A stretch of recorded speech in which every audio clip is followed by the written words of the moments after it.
네, 오늘 본문 우리 요한계시록 3장 우리 1절부터 우리 6절 말씀 중심으로 생명력이 없는 마케팅 교회다. 생명력이 없는 마케팅 교회라는 제목으로 함께 은혜를 나누기를 원합니다. 먼저 우리 사대는 어떤 곳일까요? 사대는 이제 앞에서 우리가 배웠던 다른 교회는 주로 이렇게 해변가가 있고요. 그런 반면에 이제 사대 교회는 이제 내륙으로 이렇게 위치한 이제 그런 교회죠. 어떻게 보면 좀 멋있는, 그죠? 그림은 이제 멋있는 그런 교회인데, 그런 도시인데요. 고대 리디아 왕국의 수도였고요. 뭐 루디아 왕국이라 하고 뭐 이런 거에 따라서 리디아 왕국이라 하는데요. 그리고 이제 이곳은 그 트몰루스 산맥과 이렇게 연결되는데요. 그쪽만 이렇게 경사진되고 나머지는 이렇게 천년 요새처럼 450m의 아주 깎아지른 절벽. 그러니까 뭐 난곡불락의 요새라고 볼 수 있죠. 그러니까 외부에 침략이 이렇게 없고 굉장히 안전된 아주 안전한 그런 도시였죠. 이런 어떤 자연 것들도 우리가 이렇게 염두에 두셔야 되는데요. 뿐만 아니라 이 지금 사대라고 하는 이 도시는 말이죠. 파크톨로스 강에서 나는 그 사금으로 아주 유명합니다. 금이 나니까 말이죠. 어떤 도시일까요? 부유한 도시죠. 사실 우리나라는 대한민국은 나는 게 별로 없잖아요. 석유 나는 것도 아니고 뭐 금이 나오는 것도 아니고 북한은 좀 이렇게 자원들이 있는데 남한은 정말 이렇게 자원이 없는, 물론 뭐 앞으로 뭐 가스가 뭐 이렇게 뭐 나올지 그건 잘 모르겠지만 어쨌든 이 사대는 사금이 나오는 그런 도시고요. 그리고 공업이 발달되고 특별히 이제 그렇게 그 양모 그런 옷이 이렇게 굉장히 많이 이렇게 발달된 그런 도시인데, 그래서 사대교에 보면 옷에 관한 이야기들이 많죠. 뭐 흰 옷을 입어라. 그러니까 그 모든 그 시대적인 또 도시의 배경과 연결되는데요. 뿐만 아니라 이렇게 대리석으로 건축된 체육관, 또 씨름장, 또 목욕탕. 로마가 이렇게 멸망하게 된 이유 중에 하나도 너무 이 목욕탕 문화가 너무 이제 발달되어 있고, 또 먹는 거 말이에요. 쾌락, 방탕한 이런 것들이 로마를 멸망으로 이끌어가는 원인이었던 것처럼 이제 부유하면 그냥 누리고 즐기는 이런 문화가 발달할 수밖에 없죠. 이런 배경을 우리 가지고 있는데요. 그런데 지금 이 도시가 주전 17년에 말이죠. 끔찍한 지진이 일어나고 이 도시가 이제 폐허가 돼 버리죠. 그래서 티베리우스 이제 황제가 말이죠. 이제 경제 지원을 한 5년간 하고 열심히 이제 재건해서 아주 부유한 도시로 이렇게 발돋움하게 되는데요. 자, 이런 배경을 갖고 우리 사대교에 나타난 우리 주님의 모습은 어떤 모습이셨을까요? 우리 요한계시록 3장 우리 1절 말씀 우리 전반부만 제가 읽어드립니다. 사대교회 사자에게 편지하라. 하나님의 7영과 7별을 가지신 이가 이르시되. 사도교에 나타난 주님의 모습은 어떤 모습이었다고요? 7영과 7별을 가지신 주님의 모습이었습니다. 여기 7영은 뭘 가리킬까요? 성령을 가리키는 거죠. 다시 말씀드리면 사대교회는 말이죠. 살았다는 이름 가져서 죽은 이제 교회라고 주님이 책망하시죠. 생명력 있는 교회가 되려면 바로 성령의 역사하심을 체험해야 되고 성령의 일하심이 있어야 그 교회가 살아 움직입니다. 그래서 그 성령의 역사하심을 체험하는 비결은 뭐 두 가지죠. 그죠?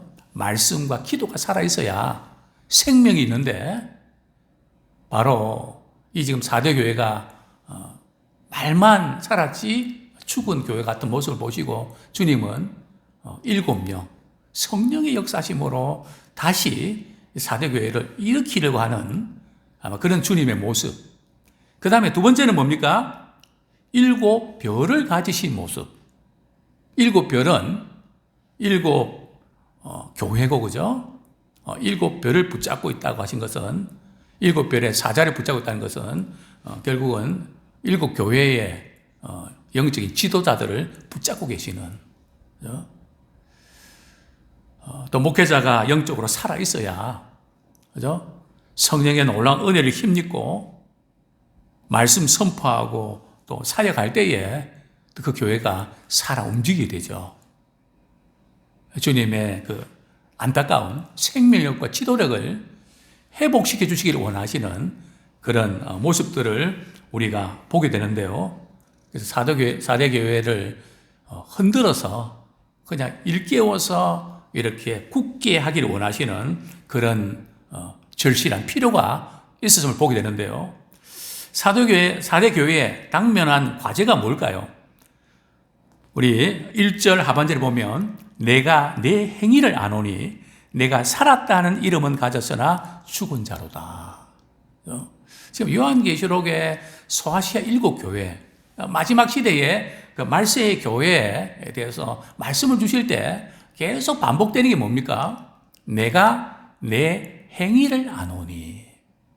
행위의 문제를 계속 이렇게 지적하고 계신다는 거죠. 우리 주님 앞에 섰을 때 우리가 믿음 있는가 그 심판을 받게 되는데요. 우리 믿는 사람들은 이 정죄의 심판을 받지 않거든요. 상급의 심판을 받게 되죠.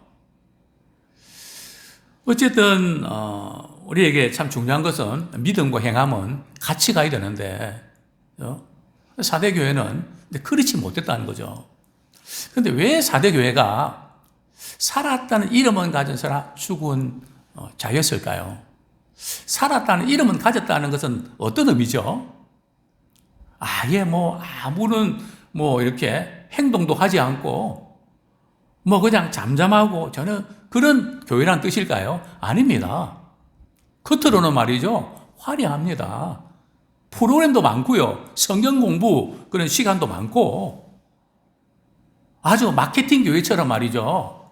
아주 다양하게 문화 체험도 할 수 있고 그런 여러 가지 여건들이 잘 갖추어질 수 있습니다.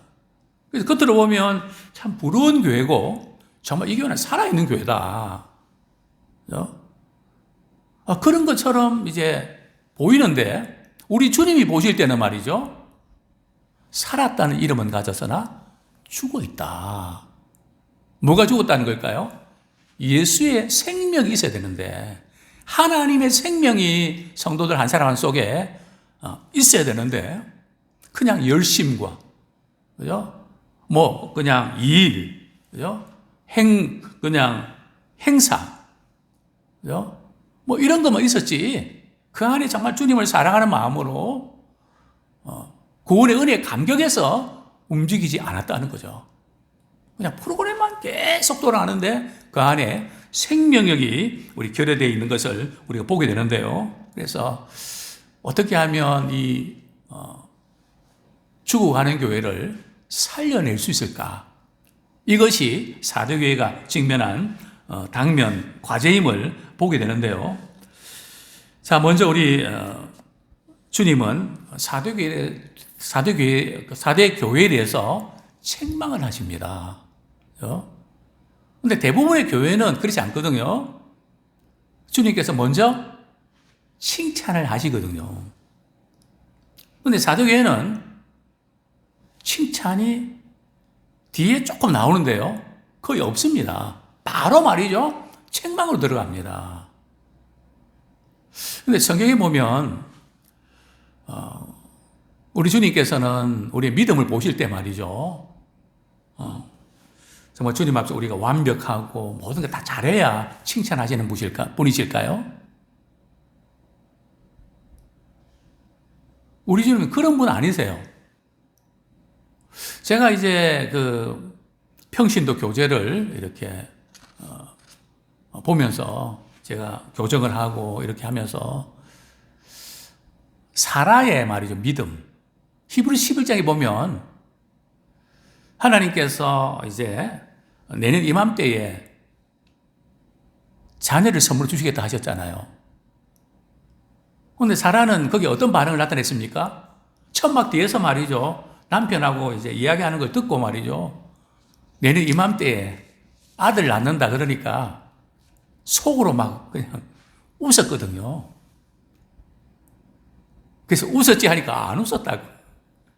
서로 그 체감이 얼마나 참 이렇게 재밌는지. 그래서 아들 태어나니까 이름을 뭐라고 붙였습니까? 이삭. 이삭의 이름 뜻이 뭔지 아십니까? 웃음이라는 뜻이거든요. 이게 말도 안 된다. 그런데 히브리 11장에 보면 하나님께서 말이죠. 사라의 믿음을 칭찬하시거든요. 사라가 뭐 믿음이 있는 건가?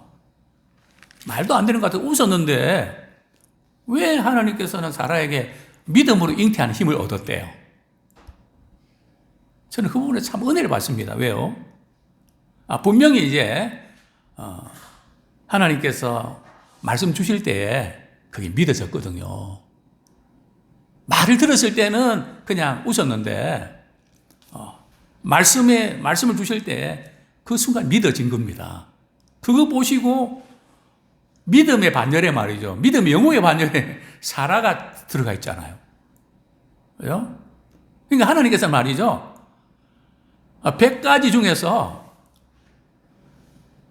99가지를 잘못해도 한 가지만 잘하면 말이죠. 칭찬하신다니까요. 그럼 뭐 대충 하면 되겠네. 그런 건 아니고요.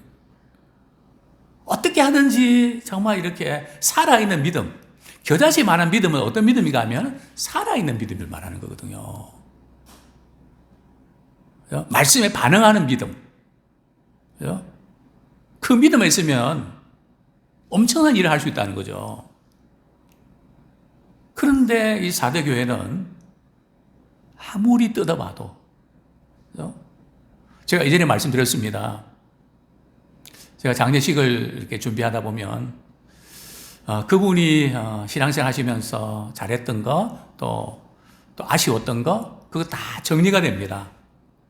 그러면서 어떤 분은 너무 많아서 말이죠. 다 못하고 끝내는, 그 사랑으로 섬기고 이 모든 것들이 다 이제 이렇게 하나하나씩 생각이 나지 않습니까? 근데 어떤 분은 말이죠.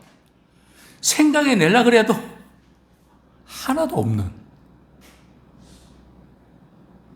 이 장례식 하면서 뭔가 좋은 부분들 말이죠. 좀 이렇게 말씀드리고 싶은데, 그죠? 아무리 짜내려 그래도 짜낼 게 있어야지. 우리 주님 앞에서 우리 모습도, 제 모습도 그렇지 않을까. 그죠? 정말 주님 앞에 섰을 때에 그 많은 사랑의 수고와 섬김들, 결국 남는 것은 그건데, 우리 주님 앞에서 사랑의 열매를 항상 맺고 많이 맺는 우리 모두가 되기를 소원합니다. 근데 사대교회는 그런 것이 없었다는 거죠. 살았던 이름은 가졌으나 죽은 자다. 근데 문제는 왜 그렇게 됐을까요? 1차적인 이유는 부유하다 보니까, 경제적으로 여유가 있다 보면 나태해지고 게을러지고 안락을 추구하거든요. 이것이 이제 우리 신앙을 이렇게 신앙이 추구하는 것조차도 모르는. 사대교회 성도들은 자신의 신앙이 좋고 살아있다고 생각했는데 주님이 보실 때는 아니단 말이에요. 그러니까 자신의 영적 상태의 실상을 보지 못했다는 거죠. 믿음이 좋은 것 같은, 봉사도 하고 뭐 다 하는 것 같은데, 주님이 보실 때는 아니오라는 거죠. 그죠? 자, 우리 성경 말씀, 우리 몇 구절 보겠습니다. 디모데전서 5장 6절, 디모데전서 5장 6절 한번 보겠습니다.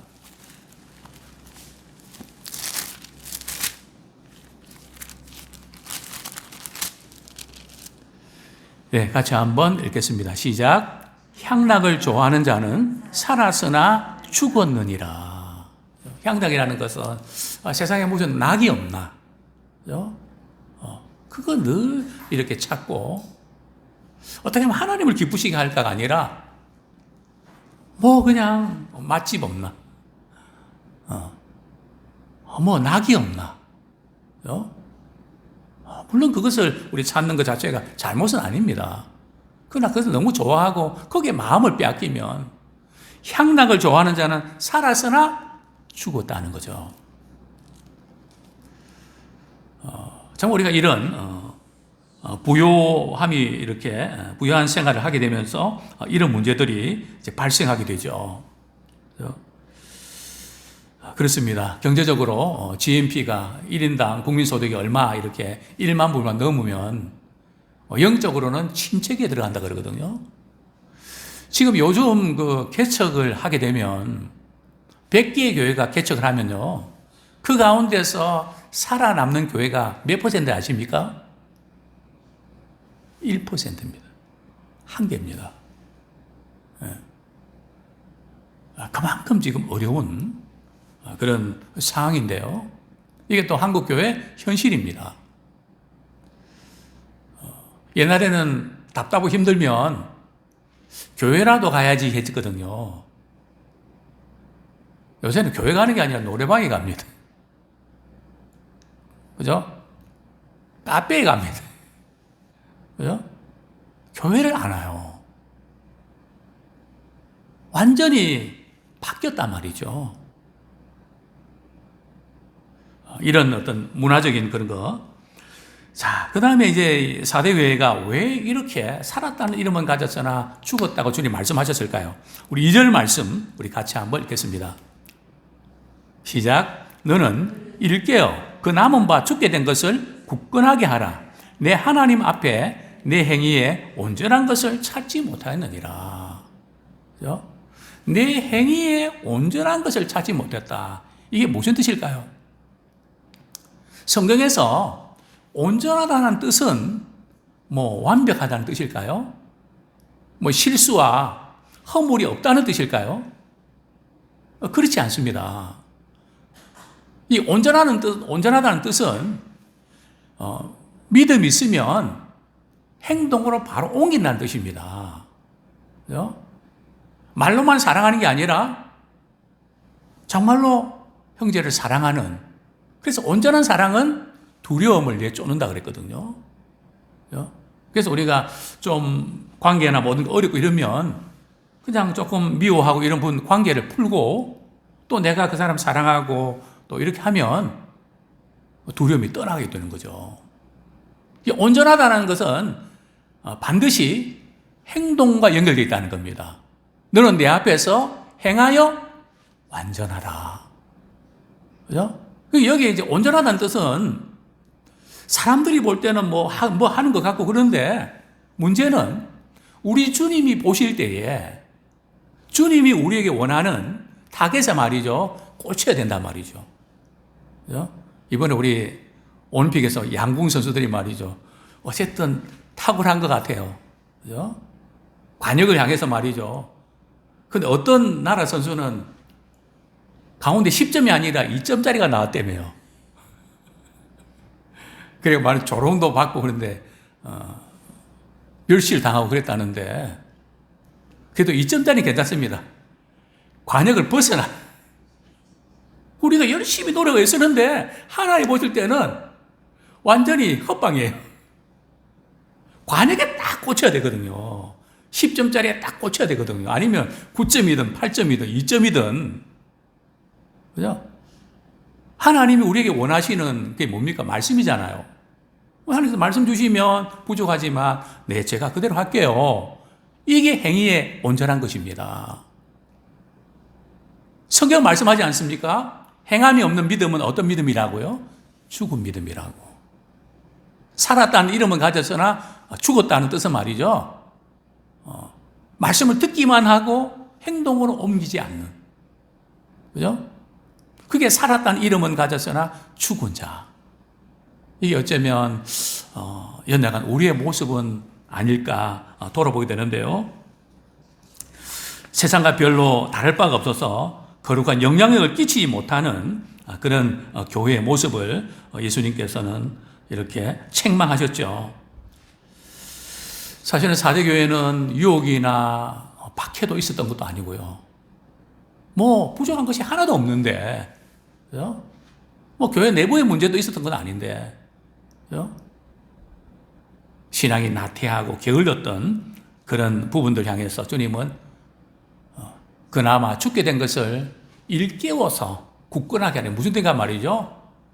영적으로 각성해서 살아나야 된다는 거죠. 그 부분을 주님께서는 교훈하고 계십니다. 우리는 다른 사람이 신앙생활 이 정도 하는데 그 정도 우리가 다른 사람 비교해서 만족하면 안 되고요. 또 나는 여기까지만 하면 하겠다. 내 기준에 맞춰도 안 되고요. 우리는 주님이 우리에게 원하시는 말씀을 통해서 그때그때 주시는 그 기준에 기준을 향해서 우리가 나아가기를 원합니다. 자, 3절 말씀. 그럼 어떻게 될까요? 같이 읽겠습니다. 시작. 그러므로 내가 어떻게 받았으며 어떻게 들었는지 생각하고 지켜 회개하라. 만일 일깨지 아니하면 내가 도둑같이 이르리니 어느 때에 내가 이르는지 내가 알지 못하리라. 처음에 우리 복음 들을 때에 어떻게 받았고, 참 우리가 복음 처음 들을 때 얼마나 순수했고, 말씀 들으면 그대로 순종하고 바로 반응했던 그런 때가 있지 않습니까? 그것을 생각해내고,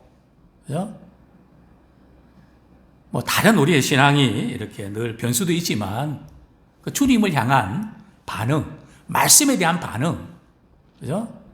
그 부분에서 우리는 이렇게 자꾸 분명히 마음속에 우리 성령님께서 도전을 주시는데도 자꾸 여러 가지 이유 때문에 자꾸 우리 차단을 시키거든요. 그죠? 사랑하는 것도 섬기는 것도 그냥 차단시키고, 왜냐하면 그거로 인한 후유증 때문에, 또 실망 때문에, 또 낙심 때문에, 뭐 여러 가지 요인 때문에 이제 그 부분을 놓칠 때가 있는데, 이제는 그 부분을 생각해서 회개하고 일깨워라. 그죠? 그리고 돌이켜서 회복해야 된다. 만약 그렇게 계속 그대로 가면 우리 주님이 어떻게 하시겠다고요? 도둑같이 이르리니 어느 때에 내가 이르는지 내가 알지 못함이라. 우리 주님이 오실 때에 두 부류의 사람이 있습니다. 어떤 분들은 말씀을 통해서 지금 어디까지 왔는지를 이렇게 생각하면서 준비하는 분들, 깨어있는 5 처녀가 있고요. 잠에 들어서 또 기름이 없는 5 처녀도 있을 수 있단 말이죠. 그러니까 어떤 부류의 사람인가? 우리는 주님이 도둑같이 오시는 계율에 속하면 안 돼요. 우리 성경 말씀, 우리 한 구절 보겠습니다. 우리 데살로니가전서 5장, 데살로니가전서 5장 앞쪽입니다.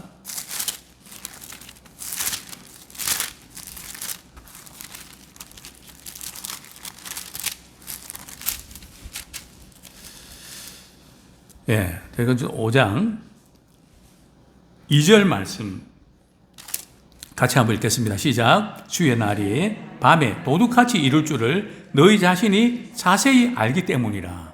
도둑같이 오시는 주님을 이렇게 맞이하는 그런 부류가 있는가 하면 그렇지 않은 부류가 있죠. 데살로니가전서 5장 4절 말씀 같이 읽겠습니다. 4절부터 6절까지 시작. 형제들아 너희는 어둠에 있지 아니하매 그날이 도둑같이 너희에게 임하지 못하리니 너희는 다 빛의 아들이요 낮의 아들이라. 우리가 밤이나 어둠에 속하지 아니하나니 그러므로 우리는 다른 일과 같이 자지 말고 오직 깨어 정신을 차릴지라.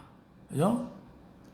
늘 깨어있는 사람들은 어둠에 있지 않기 때문에 도둑같이 오시지 않는다는 거죠. 정말 이게 저녁기도에 오신 분들은 주님이 도둑같이 오시는 그런 부류가 아니라 늘 깨어있는 준비된 그런 지혜로운 다섯 처녀가 되기를 소원합니다. 다시 본문으로 돌아갑니다. 4절부터 6절까지 우리 말씀을 연이어서 읽고 말씀을 좀 정리하도록 그렇게 하겠습니다. 시작. 그러나 사대에 그 옷을 더럽히지 아니하는 자 몇 명이 내게 있어 흰 옷을 입고 나와 함께 다니리니 그들은 합당한 자인 영고라. 이기는 자는 이와 같이 흰 옷을 입을 것이요 내가 그 이름을 생명책에서 결코 지우지 아니하고 그 이름을 내 아버지 앞과 그의 천사들 앞에서 시인하리라. 귀 있는 자는 성령이 교회들에게 하시는 말씀을 들을지어다. 사대교회가 살았다는 이름은 가졌으나 죽은 자 같다고 주님은 책망하셨지만 그래도 주님의 몸된 교회는 말이죠. 소수의 살아있는 믿음을 가진 사람이 반드시 있습니다. 그래서 우리가 이 교회를 바라볼 때 이런 저런 것 때문에 걱정도 앞서고 또 이렇게 때로는 심란할 때도 있지만 주님이 주님의 몸된 교회를 운행하시고 또 그분이 간섭하시기 때문에 우리는 소망을 갖게 됩니다. 몇몇, 그죠? 많은 숫자는 아닙니다. 흰 옷을 입었다는 게 무슨 뜻일까요? 믿음으로 의롭다함을 얻은 것을 말하는 거거든요. 그리고 또 복음에 합당한 삶을 살아내는, 그죠? 예수 그리스도의 의의 옷을 입고 믿음의 순전함을 지키는 사람, 그런 우리 믿음의 사람 되기를 소원합니다. 그들은 주님 보실 때 합당한 자다. 주님께 인정받는 사람이죠. 그래서 주님은 그들에게 이제 기대를 걸고 계신데요. 이런 5절에 보면 이기는 자, 믿음을 갖고 말씀에 순종하면서 복음에 합당한 삶을 살아내는 자에게는 여기 그게 바로 이기는 자거든요. 어떤 축복이 있습니까? 이기는 자는 어떤 옷을 입는다고요? 흰 옷을 입을 것이요. 그럼 검은 옷 다 이제 정리하고 흰 옷만 입고 다녀야 될까요? 여기 흰 옷은 믿음으로 의롭다함을 우리 얻게 되고, 그죠? 혼인잔치에 우리 참여하게 되고, 그죠? 주님과 동행하게 되는, 그리고 내가 그 이름을 생명책에서 결코 지우지 아니할 거죠. 출애굽기 보면 말이죠. 이스라엘 백성을 향해서 내가 생명책에서 그 이름을 지워버리겠다. 주님이 얼마나 이렇게 이스라엘 백성 진노하시든지 그 이름을 생명책에서 내가 지워버리겠다. 여기서 생명책 이름을 기록하겠다는 것은 말이죠. 구원에 대한 확신을 주시는 것이죠. 영생에 대해 복을 누리게 된다는 거죠. 또 무엇보다도 세 번째는 그 이름을 내 아버지와 그의 천사들 앞에서 시인하리라. 주님 말씀하셨죠. 너희들이 고난당할 때에 사람들 앞에서 나 모른다 그러면 나도 그날에 너를 모른다고 할 거야. 사람 앞에서 시인하면 나도 시인해 줄 거야. 우리의 최종 목적은 말이죠. 주님께서 인정해 주시는 삶입니다. 사람들이 알아주고 몰라주고 그게 중요하지 않습니다. 사실 사람들이 알아주는 건 부담을 느끼게 됩니다. 왜냐하면 주님 말씀하셨잖아요. 사람들한테 너무 칭찬받고 잘하면 하늘에서 상이 어떻다고요? 없대요. 그러니까 인정 못 받고 때로는 멸시받고 그러면 상이 크대요. 그죠? 그러니까 너무 인정받고 칭찬받는 것도 굉장히 두려워해야 되거든요. 상이 없으니까. 그죠? 정말 이 놀라운 생명에 대한 확신, 구원에 대한 확신, 주님이 인정해 주시는 그런 복된 삶을 우리가 살아내기를 축원합니다.